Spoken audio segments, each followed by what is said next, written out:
It's really not that important what meat-eating societies think about veganism, because it's pretty damn easy for meat eaters to brush this stuff aside, laugh it off, and make jokes about it. It's always easy for victimizers to mock and minimize the suffering of the victim, something we've done awfully well, unfortunately, when it came to forms of human-to-human oppression. And I understand some people think it's radical or silly when I say view an issue through the eyes of a cow, a pig, a chicken, a turkey, a fish, or some other animal on this planet. But understand that all social justice movements always look at the issue through the eyes of the victims. I mean, abolitionists looked at slavery through the eyes of enslaved blacks, while the Allied forces looked at Nazism through the eyes of Jews and other non-Aryans that Hitler labeled unworthy and expendable. If you utilize empathy, man, it truly allows you to understand the injustice without overanalyzing the issue. Please do not overanalyze and overthink what I'm talking about tonight. There's just no need to. This is simple stuff. This is compassion, decency, and mercy and kindness. I'll break it down even further for everybody. When I say use empathy, all I'm saying is use the golden rule. Actually put it to use for a change. Instead of just paying lip service to it like most people do. And the golden rule, by the way, is in all religions in one way or another. Even atheists say it's a wise way to live your life, because the golden rule simply states that you should treat others. And animals do qualify as others, no matter how you look at this issue. You should treat others like you would want to be treated. You should do unto others as you would have done unto yourself. And since no one in this classroom, I'm positive, wants to be treated the way we treat cows and pigs and chickens and turkeys and fish and most other animals, again, there's no reason to allow speciesism to continue unabated. Now, I have to drive this point home a little further about discrimination, because so many people have a hard time comprehending the fact that humans are acting in a vile, discriminatory way towards the animals that they share this planet with. But as the speech goes on, I sure hope you start to figure out that the same exact asinine and idiotic and vicious and vile excuses and rationalizations that people always use to oppress, enslave, and kill the animals, they are the exact same asinine and moronic excuses that we have used to oppress, enslave, and kill each other. Whether it was whites over blacks, Latinos and Asians, men over women, straight people over gay people, all the religious hatred, the religious wars that have been going on for thousands of years. You know, a sad comment that I hear a lot when I travel this country, and I do a lot of lecturing nowadays, around 250 talks a year in 20 states to around 10,000 students. I hear a lot of people make a comment like this to me. Hey, Gary, well, man, your speech was pretty tight, man. You surprised me. You make a lot of sense, and you do make some pretty great points, except you're talking about animals. They're just fish. They don't look like us. They don't act like us. They don't think like us. So they don't deserve any moral consideration whatsoever. They don't deserve their right to be free and their right to bodily integrity. Well, the problem with that line of thinking, when you go back a couple of hundred years ago in slavery America, and activists like William Lloyd Garrison and Frederick Douglass were trying to abolish slavery, what do you think the majority of white people were saying about blacks? Oh, come on, they're just blacks. They don't look like us. They don't act like us. So they don't deserve any moral consideration whatsoever. They don't deserve their right to be free and their right to bodily integrity. Go back 87 years ago, before the 19th Amendment was enacted giving women the right to vote. When women were trying to obtain their equal say in society, what do you think the men were constantly saying? Oh, come on, they're just women. They don't look like us. They don't act like us. Not as smart as we are. Not as strong as we are. I always love that form of logic from men. Not as strong as we are. So they don't deserve their equal say in society?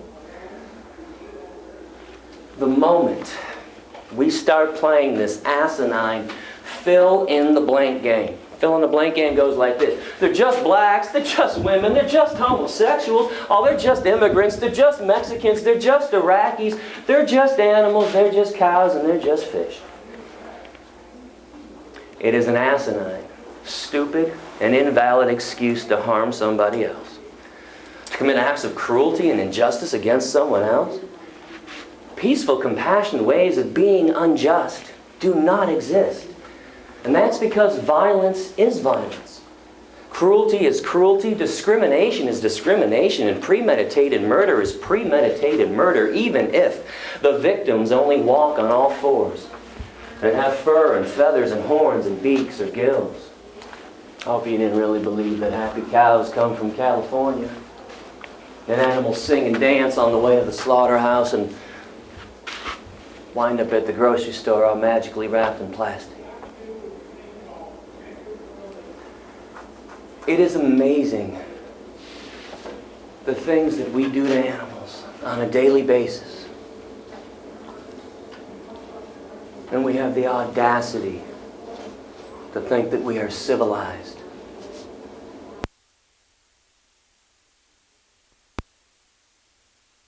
Species that purports to know right from wrong.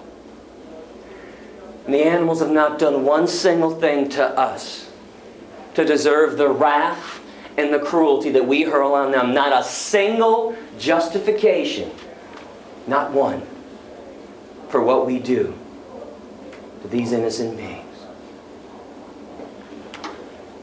I want to let everyone know that around 11 years ago, when I was still consuming the cut-up corpses of dismembered animals, and I am not being dramatic when I say that, I'm just fed up with the lies. I am. I've had enough of the euphemisms. So I hope right now people understand, maybe for the first time ever, what meat actually is. It is the cut-up corpse of a dismembered and tortured animal. It's a dead body sliced up into really small pieces. I used to come up with insane excuses like everyone else to eat flesh. I hope you don't think I was any different. No different. God says it's okay. Well, that's why I put the animals here. Oh, but it tastes so good. Oh, but I need my protein. Oh, but if we don't kill the animals, they're going to overpopulate and take over the world. You don't think I know the same idiotic excuses and rationalizations that everybody else uses? Man, I used them for years myself. I used to come up with the most invalid reasons to justify torture and cruelty against innocent beings. Not to allow animals into my circle of compassion until I finally understood something. And it was the cold hard truth that I was complicit in all the violence. Animals were being tortured and killed so I could have a sandwich later on that day. Frankly, I am ashamed and embarrassed to admit that I ever once believed that I was more special than the animals, to think that they should have had to suffer and die intentionally on my behalf. Because I am no longer that arrogant and pretentious to think that my feelings or the feelings of my species are the only things that count on this planet and in this universe. Please understand, as meat eaters, we are all complicit in the violence. Now, we don't do the killing directly. And you think maybe there's a reason for that? Maybe because 99% of all human beings cannot take a 12-inch blade and shove it into somebody else's throat and start slicing and cut their head off?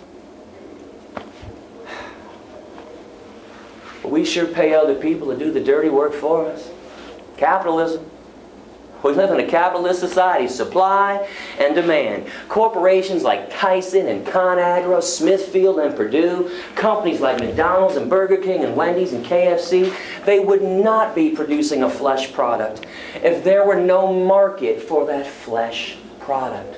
So don't for 1 minute think that you yourself cannot directly affect the lives of thousands of animals by just changing what you eat every day. From birth until death in America, every single meat eater consumes around 3,000 land animals. And thousands of other marine animals. Those are stats from the USDA. And collectively we are enslaving and killing 10 billion land animals in America every year and 18 billion marine animals in America every single year. And I hope people understand what I'm truly offering you tonight. It's quite special. You don't get this offered to you ever throughout your entire lifetimes. Do you realize when you hit the door after my speech that you can directly end a massacre? You can take part in directly ending a massacre. When's that ever been offered to you? Instead of just paying lip service to all the problems that are going on this planet that you are not even responsible for and that you are not even actively trying to end. I got to tell you something that drives me insane when I travel the country talking to so many thousands of people every year. Boy, everybody talks a good game. Everybody is such a smooth talker when it comes to peace and compassion. Everybody always wants to tell me, never show me, just want to tell me how peaceful and compassionate they are because of what they believe or what they're opposed to. Hey Gary, I believe in that and I'm opposed to that. And the genocide in Darfur, oh man, I'm opposed to that. And the war in the Middle East, mark me down, I'm opposed to that too. What other atrocity you got for me, man? Oh, that's horrible. Can you mark me down for being opposed to that too? Can somebody tell me, since when does opposing an atrocity make the world a better place? I'd like to know. I'd like to know, since when does opposing an atrocity alleviate or eliminate the atrocity? Listen, folks, I do understand most of you don't want to hear what I have to say tonight. I'm cognizant about that. But I hope you're aware that, as I stated earlier, I am no politician. I'm no bullshit artist. I'm not here trying to say something so I can scam your vote for next term. I'm not a PR person. I'm not a salesperson. I don't want to sell you a thing. I don't want your money. I don't want your email addresses, and I don't want your mailing addresses. I'm here to talk about the worst form of cruelty and violence taking place on this planet, bar none. Even though most people don't want to hear about it. But when you sit back in the comfort of your living room, condemning things that are going on elsewhere, my friends, that is pure, unadulterated lip service. That's the definition of lip service. And by the way, when everybody always tells me how opposed they are to the genocide in Darfur, besides the people doing the actual killing, who's for it? What kind of an opposition is this? It's everybody opposing. I got news for you. Unless you get on a plane and fly to the Sudan to help stop the genocide there, your opposition right here doesn't mean a damn thing. Not a damn thing. But this is a chance to walk the compassionate talk that everybody's always talking about. This is a chance to show others how truly peaceful you are. This is a chance for a personal revolution, to leave your mark on this planet, a very light mark, while you're here by causing the least amount of harm. Veganism. And this is so blasphemous to me in so many ways. This God complex that we have, deciding who gets to live and who gets to die, who gets to procreate, when and where. I don't even know where to begin with this condemnation. I don't. But I'm going to start by saying this. We are not gods. And we are not angels. Do I have to remind everybody about the things we've done to each other? Cambodia, Armenia, Serbia, the Inquisition, the Crusades, Holocaust, slavery, apartheid, Rwanda, Uganda, killing of Native Americans, burning of witches, Virginia Tech. Do I need to continue this list? Why people walk around acting like humans are the crown of creation? Why? Because we say please and thank you to each other? Because we open up the door for somebody else once in a while? Or maybe because we send out cards praying for peace on earth once a year. Just praying for it, because God forbid we should ever do anything to actually make it happen. But hey, every December, peace on earth to you. Hey, peace on earth, everybody. Hey, peace on earth to you. We have taken away so much from the animals because of our selfish, barbaric habits, rituals, and traditions, and convenience, and of course the root of all evil, profit, money. We've taken away their right to be free.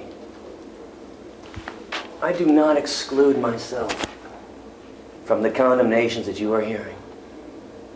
Listen to the words I use. I choose every word I use for a reason. I say we, humans, humankind. I'm part of all those groups. As long as my species does something atrocious to another, I take complete and full responsibility. I am not excluding myself from these harsh words.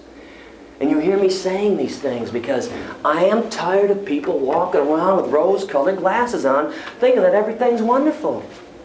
It's not. Do you realize there is only one species on this planet and one species alone? That if you remove that species from the planet, The removal benefits every other species. All the animal species, the forest, the rainforest, the woods, the air, and the water. Everything on planet Earth, fact, not my opinion, fact, benefits if you take out one species. It's us. If we're the only ones not living in harmony with the ecosystem, the only ones destroying its own home and taking everyone else down with us, the perpetual question I have is, why do people think we're so special? We're the complete opposite. We have strayed so badly from things that are normal and natural and proper, and it's time to get back on this path.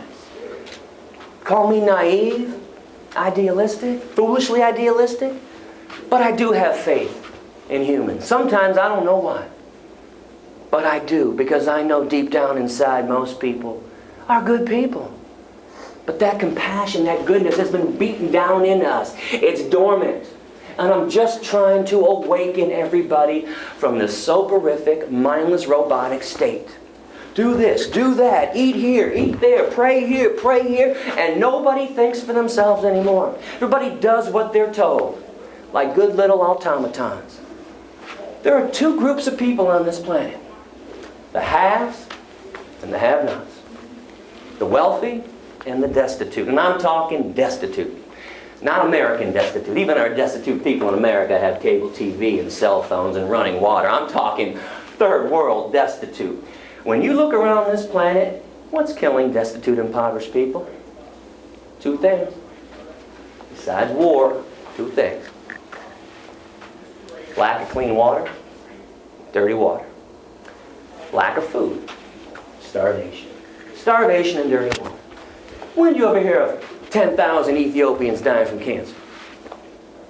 100,000 Nigerians dying from heart attacks and strokes? Doesn't happen. Conversely, look to the affluent world, look to the Western world. What's everybody dying of? Heart attacks, strokes, cancers, and diabetes. Diseases of wealth. Diseases of affluence. What we choose to put into our bodies every single day that is killing us. I certainly know why people eat meat. We've acquired a taste for it, an addiction. It is the king of all addictions, by the way. Just so you know, cocaine, heroin, alcohol, cigarettes ain't got shit on meat, cheese, milk, and eggs. It is the king of all addictions. Look at the billions of beings that we murder, the ill health we bring into our bodies.